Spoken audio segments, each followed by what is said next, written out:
What's up, Wizards? This is Dev from that channel down there. I got another deck tech for you today. Been doing a lot of these lately. This one, Tristan Wolf, you reminded us that we're supposed to do this deck tech. I appreciate that. We've been putting it off a little too long. You're absolutely right. So here is Blue-White Control in Dragons of Tarkir Standard for you guys. This is actually, I think, a fairly good deck. So let's go ahead and kick it off. Go ahead and give you the creatures and stuff first, because we've got a lot of spells to work through. We got 5 creatures, all of them dragons, which is sort of the standard amount of dragons, even for a control deck here, so that we can, make sure Silumgar's Scorn is a little more consistent. But we've got 3 copies of Ojutai, which fairly standard, and 2 copies of Icefall Regent. Icefall Regent is super good. Both these dragons are hard to target. Icefall Regent is awesome. Helps you tap down a guy. It's a form of removal, which we are actually lacking compared to, obviously an Esper blue-black control deck that has, access to Hero's Downfall and a lot of other removal cards. So we need cards that remove other creatures reliably, and Icefall Regent is quite good at exactly that. So not only is he a good beater, helps, he's hard to target, but helps you take out a creature. Icefall Regent is ideal for this deck, and I don't really have to go into Ojutai too much. He is the sort of standard, obvious creature that we're going to be beating up on people with. So these dragons hurt. And I might as well go ahead and tell you about our 2 Planeswalkers while I'm at it here. 1 copy of the obvious, Ugin the Spirit Dragon, because we're a control deck, and Ugin, and, and also 1 copy of Narset Transcendent. Narset is cray. You see her in sideboards sometimes for like Esper or dragons and stuff. Not often, but sometimes.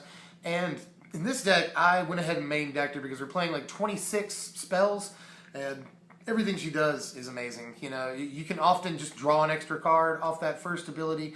And rebound, man. Rebounding some of these spells, obviously not your counters, but helping get a little extra mileage out of what removal we do have is very important, and I really like Narset in this deck. So let's go on ahead into the meat and potatoes here of this deck. This is the spells, 26 spells to be exact, starting with the obvious 4 copies of Silumgar's Scorn. There are articles all over the place about this card right now. You can find them on Wizards.com, obviously. You can find them on Star City and TCG Player, people talking about Silumgar's Scorn, and how even if you don't have dragons, this is often a hard counter in the first 6 turns of the game, because we're very curved out. We got people playing everything from aggro to mid-range to control to, mid-range decks that rely, ramp decks, that rely on more high-costed cards, See the Unwritten, Genesis Hydra, yada yada. So, Arbor Colossus, Hornet Queen, I could keep going. But in any case, a lot of the times we are using all of our mana on most of our turns throughout the very important turns of the game. So Silumgar's Scorn is a hard counter most of the time, and you really only need these 5 dragons to secure that it is a definite hard counter a good bit of the time. And obviously, if you have an Ojutai out and you swing in, they go to counter it, or they go to remove your Ojutai since you've swung, then Silumgar's Scorn is obviously a hard counter against whatever removal they've got in that situation, because you've got Ojutai out on the battlefield. Same thing with Icefall Regent. If they go to remove him for whatever reason, then Silumgar's Scorn is a hard counter in that situation. So you can keep their guy capped down, tap down, keep swinging him with your fat dragon. So I like Silumgar's Scorn for many, many reasons, but it's one of the best counter spells in the format, maybe the best counter spell in the format, so we're playing 4 copies. We're going to stay in the counter suit for now. We're going to sort of circumvent how we normally do this and give you all the counters and all the removal and yada yada. So we're playing 4 copies of Dissolve. There are, I believe, 9 counter spells altogether in this deck, and we need more counter spells again because we don't have as reliable a removal suit. So 4 copies of Dissolve. This is the other best counterspell in the format. These control decks love Dissolve. I mean, getting to Scry is just ridiculous.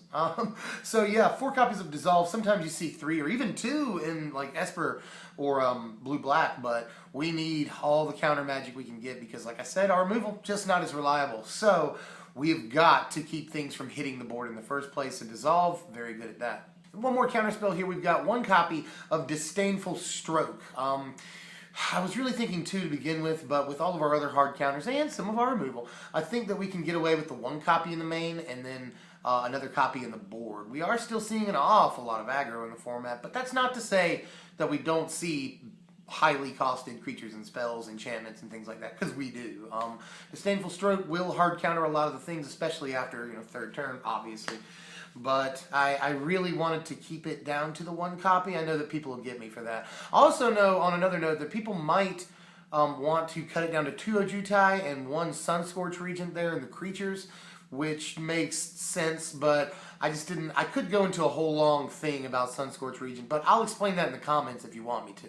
Let's move on to our removal suit, which is somewhat limited, but let's go over it just the same because I feel like we've got some things here that definitely work here in this format. So we've got 2 copies of Valorous Stance to start it off. This is, I think, a no-brainer. This again makes Ojutai and Icefall even harder to target. When they do think they have a chance to kill those guys, then you can just say no. And obviously, this is removal. This takes out a lot of the important things in the format, other dragons, siege rhino, blah blah. And I think there's definitely room. It started off as 1 Valorous Stance and 1 Reprisal, but then I realized like there's no reason to do that, so went ahead and just went with 2 copies of Stance because flexibility is good. But most often I think we're going to be using the removal ability on it.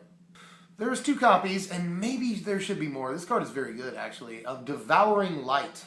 Most of the important creatures in the format are important because they attack well right now.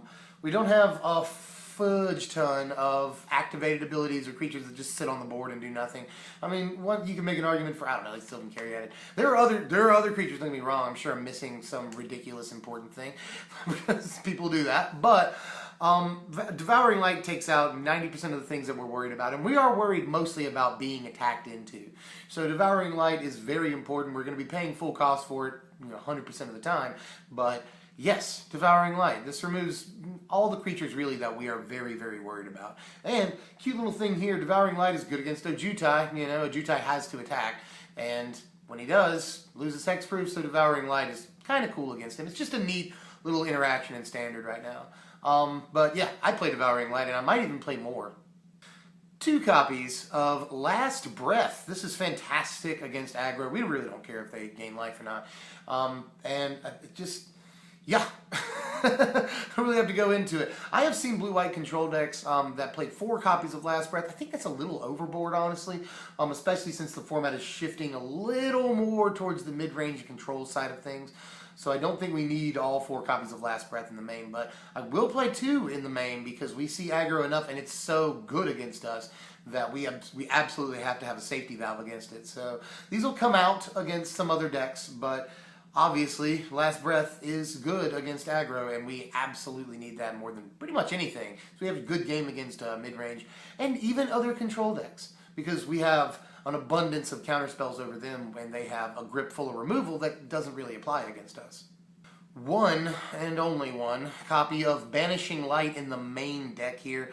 There are other cards that we could use. I think that Banishing Light is really good, though, as just the 1-up. I might even up that. I know some people would be like, dude, play 3 copies. But I really want instant speed removal above all else in this deck. Banishing Light, obviously, gets rid of any threat. Planeswalkers, I believe, included there. So, yeah, Banishing Light is quite good in a control build. I just don't want to spend a whole turn and maybe even tap out if we need to on a card like this, a permanent. And I just don't feel like there's a whole lot of room for cards like this in the deck, but it is a hard answer to 99% of the things in the format that are going to be bothering us. So, yeah, I play at least the 1 copy of this. Let me know how you feel. I don't know if some people...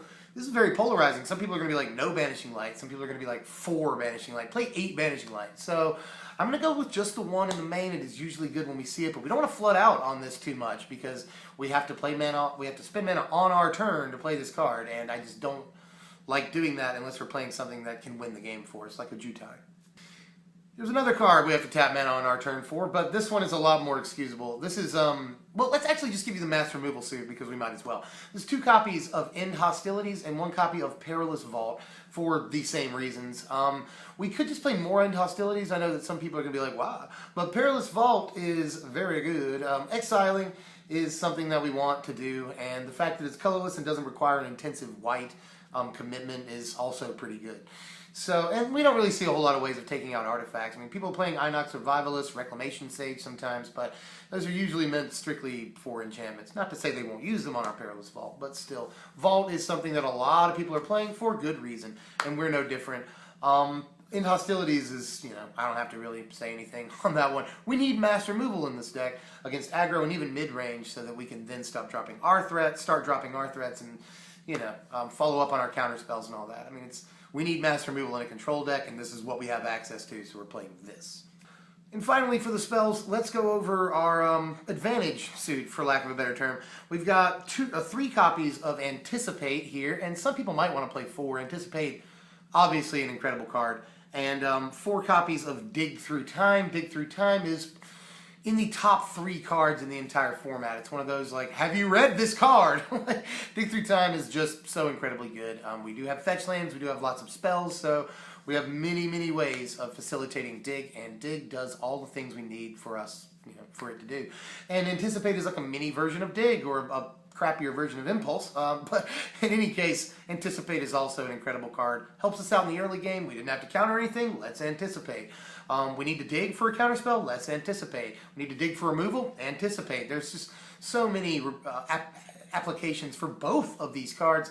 Anticipate, though, in the early game helps us dig for what we need, and Dig helps us dig for our finishers, or even in a pinch, helps us dig for counters or removal, just whatever we need. And these are 2 of the best advantage cards pretty much ever printed, honestly, and we need them. So yeah, we're playing those. Well, let me go ahead and post the lands right here. They write themselves. We just need fetch lands to both make sure that we are consistent in our mana base and fuel Dig Through Time, which is pretty important. 2 Haven of the Spirit Dragon is pretty cool because we've got dragons and we got to get back our Ugin in case he gets removed somehow. And the rest writes itself. Temple Enlightenment. We need to gain lands against aggro and mid-range sometimes because they're getting really fast. So yeah, that's the lands. I really don't feel like you need to tweak this too much. It's very consistent. And while I sort of finish off this deck tech and talk about final thoughts on this deck, let's go ahead and post the board right here, which is fairly self-explanatory. I think this looks like a great deal of control boards. As far as the deck goes, I feel like this deck is actually fairly highly powered. Can it go toe-to-toe against the other important control decks in the format? Absolutely. We don't have that many creatures that they need to worry about removing, and we have more counter spells than they do, like I mentioned before. So against other control decks, we are actually pretty well equipped, honestly, even after boards. So I'm not that worried about opposing control decks because we have ways of dealing with their threats. We do, once they drop a Silumgar the Drifting Death or a Jutai, something with hexproof that's really hard for us to deal with. We have to Perilous Vault, we have to end hostilities. I don't know of too many other ways of getting rid of those problematic creatures, but we can counter them more efficiently and more consistently. So I like our game against other control decks. Against mid-range, we have about the same game as the other control decks. Although, yeah, about the same. Although I would like access to some of Black's more premium removal. Against aggro, though, we have a serious issue. We are fairly slow, and we have not as good removal as the other control decks, like I've said. So aggro is a bit of an issue for us, and there's a lot of aggro going around. The mono red, stuff like that you see really puts us in a rough spot, but after boards we do much better. So I feel like this deck is fairly highly powered and is good at the sort of paper, rock, scissors game that we see evolving in Standard right now, where mid-range and control are pulling away from aggro, but we still see a fair amount of aggro. Let me know how you feel about this deck, because I like it a fair amount. I definitely think that this could be a thing, sort of a top 8 thing. Maybe not going all the way, but I do feel like this could top 8 fairly easily. So, yeah, let us know in the comments how you feel about this one. I like it. You know, like, share, subscribe, all those things. They help us out a lot. We're trying to grow as a channel, and I want to keep doing this. So please help us grow as a channel. Like, share, comment, subscribe, do all those things that take just a couple of seconds. And check out our other videos. Check out our channel. We've got a lot of good deck tech, some good MTG news on there. And when MTG Origin Spoilers hits, we're going to be right there. I love spoiler season, and it's the best time of the whole year, and I love covering it too.